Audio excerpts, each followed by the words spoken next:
Hey, what's going on, guys? What's going on? It's Lawson again for the NWA Power Podcast. You know, I watched the show this week, NWA Power on Comet TV. It's Saturday at 4 o'clock on Comet, COMET TV. So this week, right? I'm sorry, guys, because I'm looking at the notes because memory is horrible. But I'm just go random. I'm not gonna go in order. They had a triple threat women tag team match this week. Joint was off the chain. They had Pretty and Power, you know, the Page sisters, versus the Hex versus Hollywood J and Carter. I don't want to name. I never met the girl, but anyway. So it was a good triple threat tag team match for the NWA World Women Tag Team titles. Pretty and Power got the tag team championship again, which is a good move. Them girls are phenomenal. Let me tell you, Kenzie's the youngest NWA World Women's Champion, and her sister also held other titles in the other regions of the territory of the NWA. You know, them as a group kind of remind me of, I don't know if you guys remember, but TNA, the Beautiful People. That's what they kind of remind me of. But it's more like, you know, a new version, Pretty and Power. I watch it every week, but I watch it because of them. I think these girls got a hell of a future. They're still young, in the early 20s, and they're going to be phenomenal for years to come. Hopefully NWA locks them down. But overall, Haley J, I want to talk about her a second.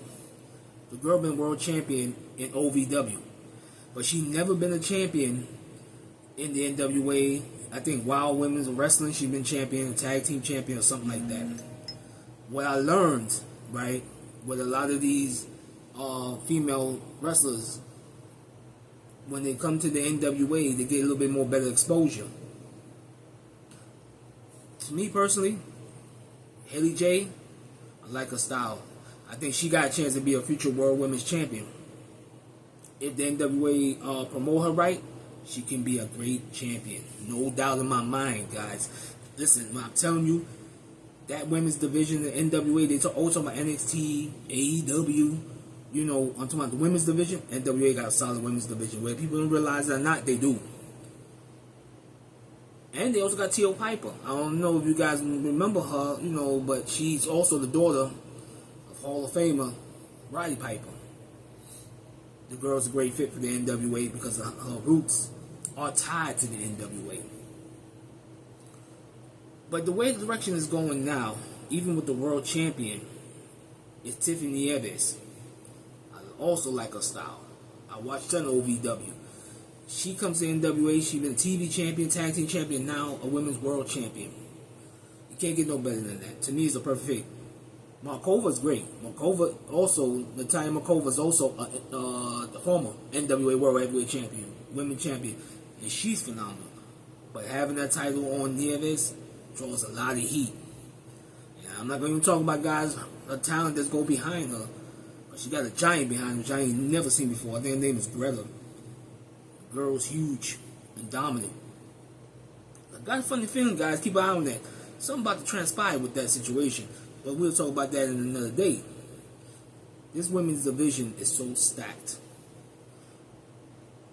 What I wanted to talk about was, I can't remember this guy's name, but he's the TV champion now. I think it's Misery. His name is, I don't know too much about him. The kid, he's kind of like a little off. You know, his character, not the person, the character.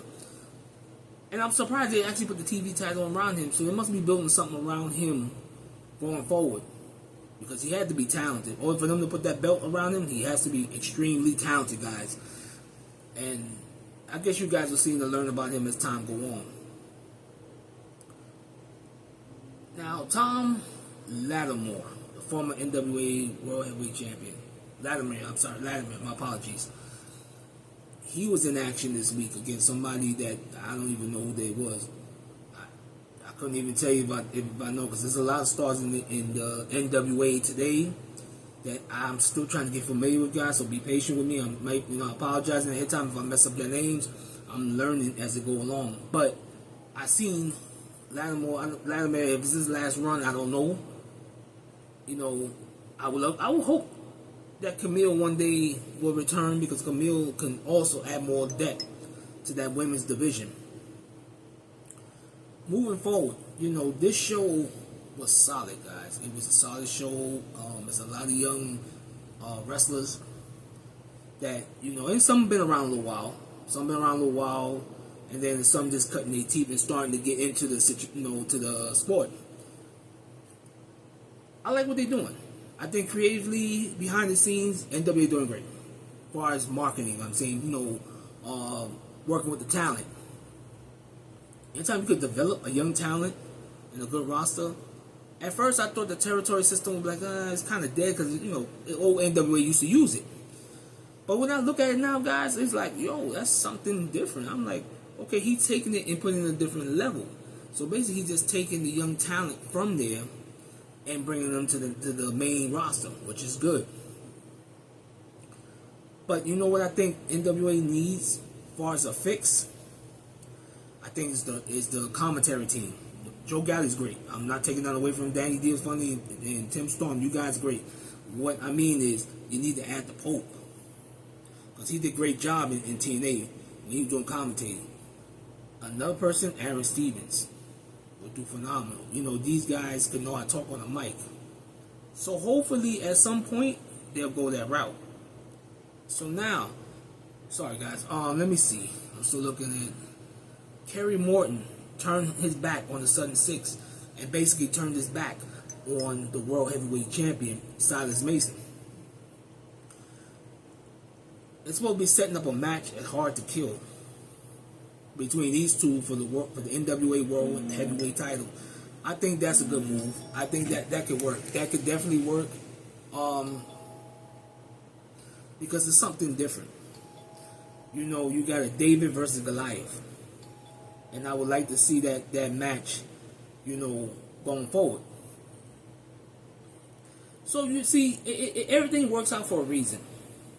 Everything's gonna have to work out for a reason. The NWA is growing.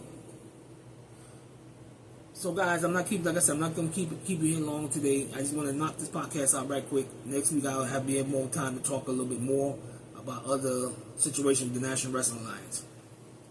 So next go round, guys. Be peace. Be easy. Talk to you guys later. I'm out.